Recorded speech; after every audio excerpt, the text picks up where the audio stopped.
Marcelo Alves de Souza. Marcelo, você que é secretário executivo do Centro de Saberes, qual que é exatamente a função do centro? O centro atua em várias áreas, mas a área principal no momento de atuação do Centro de Saberes é na área de educação socioambiental, na região da Bacia do Prata, nos 5 países que compõem a Bacia do Prata. E isso que leva ele a se envolver hoje com o 5º encontro do Cultivando Água Boa e também do Fórum de Águas das Américas? Na verdade, o centro ele é o que poderíamos chamar de fruto do Cultivando Água Boa. A partir de uma das ações do programa Cultivando Água Boa, especificamente nos diálogos da Bacia do Prata, com a oficina Cultura da Água, que começou-se a se falar sobre a necessidade do estabelecimento de um centro de saberes e cuidados socioambientais para a Bacia do Prata. Então, assim, respondendo a sua pergunta, sim, ele está vinculado ao Cultivando Água Boa nesse sentido, de que ele é uma das ações transversais do programa. E você, como faz parte do centro, deve ter escutado muita coisa, já muitos comentários, muitas opiniões sobre a questão da água. Hoje, vendo toda essa gente movimentando aqui, se preocupando, indo no mesmo foco que a água, o que você pensa disso? Eu acho que finalmente a humanidade está acordando para a questão da água. Porque a gente consegue viver sem qualquer coisa, eletricidade, carro, qualquer coisa, mas não sem a água. Então, agora a gente está começando a perceber que é muito mais importante, inclusive, tratar da preservação da água do que, inclusive, do petróleo ou de qualquer outra coisa. A água é a nossa fonte de vida, né? Quando você pensa que nós somos 2/3 de água, nosso corpo, 2/3 dele é formado por água. Imagina quando você pensa que você precisa de água para você escovar os dentes, para você tomar banho, para você se alimentar, para você tomar cerveja. Tudo que a gente imagina que a gente consome tem água no seu processo de produção. Então, assim, é impossível a gente sobreviver sem água. E, finalmente, hoje em dia, ainda bem, eu acredito que ainda que o homem acordou para essa questão em tempo. Eu não acredito que seja tarde demais. Será tarde demais se nós não tomarmos atitudes imediatas.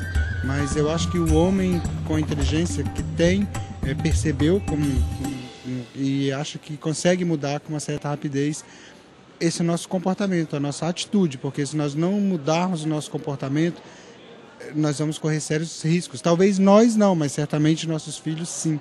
E acho que seria uma forma extremamente egoísta a gente pensar só na gente, porque né, o mundo não se reduz em mim. Eu sou um detalhe infinito e desnecessário para o mundo. Se eu morrer hoje, o mundo não vai sentir minha falta. Né? Então, nós temos que pensar nas nossas futuras gerações. Para você hoje a questão da água sendo discutida aqui no Brasil, essa preparação para o Fórum Mundial das Águas em Istambul, na Turquia, você acredita que hoje realmente vão ser tirados bons debates, boas discussões para ser levado para lá?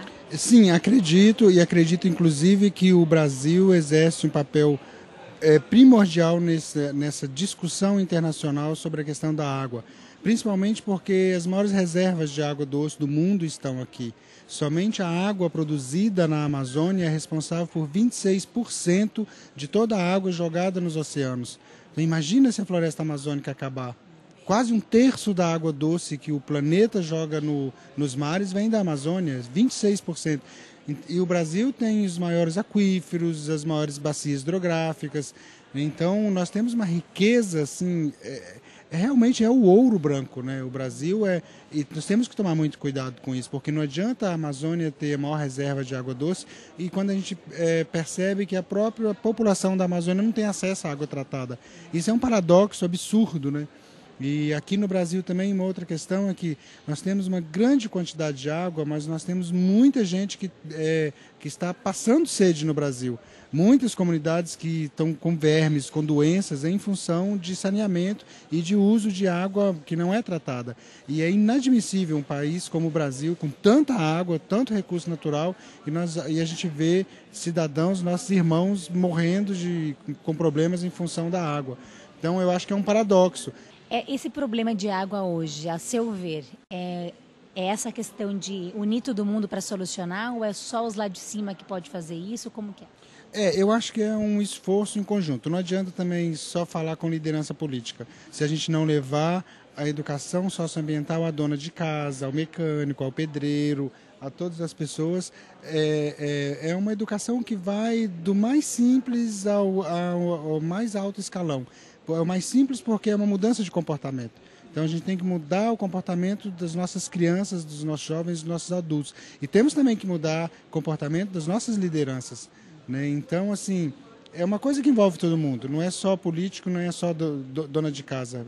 Tem que ter política pública e tem que ter educação socioambiental.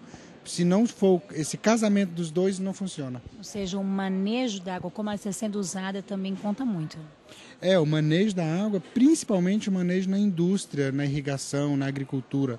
Porque quase 2/3 da água consumida no mundo é para a agricultura.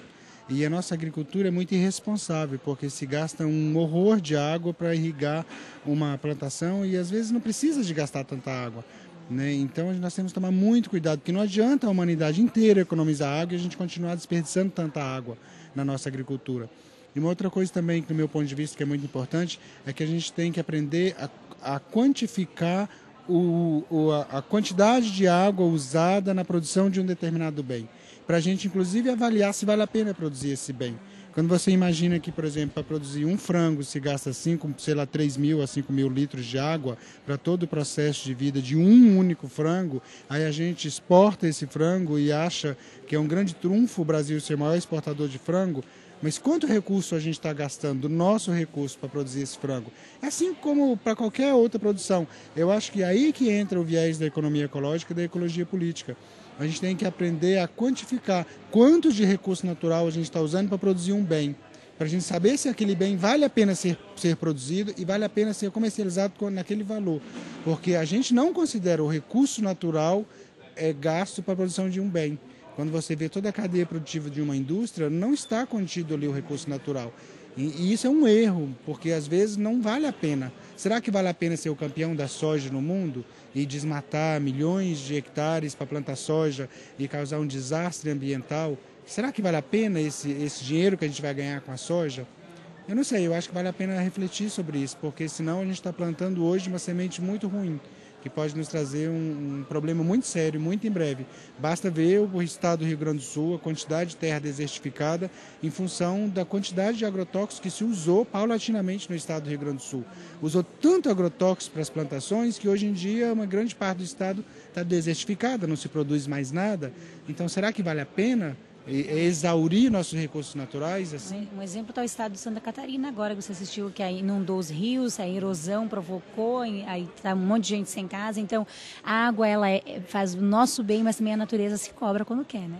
A natureza ela só está respondendo, né, o que a gente está fazendo a ela, inclusive com muita benevolência. A gente está agredindo a natureza desde a época da Revolução Industrial, né, e só agora ela se manifestou. Há uns 300 anos que nós estamos agredindo a natureza.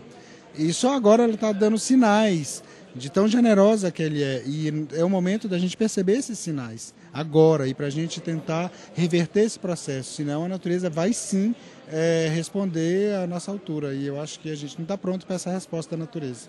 Marcelo, você sendo um secretário executivo, eu também acredito que um comunicador, um educador ambiental, o que você diria para quem está nos assistindo? Eu diria que eu acho que nós temos que dá bastante importância à educação socioambiental e nós temos que parar também de tentar educar o outro. Essa educação tem que vir da gente. A gente tem que ver em casa quanto de água a gente está consumindo, quanto tempo a gente gasta no chuveiro, quantas luzes estão acesas desnecessariamente em casa, a eficiência energética. Então não adianta eu tentar educar uma escola ou o meu vizinho, eu tenho que me educar. Eu tenho que ver como está o meu comportamento, o que eu posso fazer. E tem muitas pessoas que pensam que eu sozinho não vou mudar o mundo. É claro que vai. Se a gente começar a pensar em rede, quando eu digo eu, meus sobrinhos, meus filhos, meus amigos, é uma mandala e aos poucos essa mandala vai ganhando força. Então eu acredito que esse trabalho de educação, inclusive que a educação não transforma uma comunidade em 1 ano, 2 anos. Às vezes, para a transformação de um pensamento, de um comportamento, pode demorar até mais de uma geração. E, então a gente tem que acreditar que o que a gente está fazendo é muito importante. E a gente tem que replicar o que a gente está fazendo também. Eu acho que é uma grande contribuição já.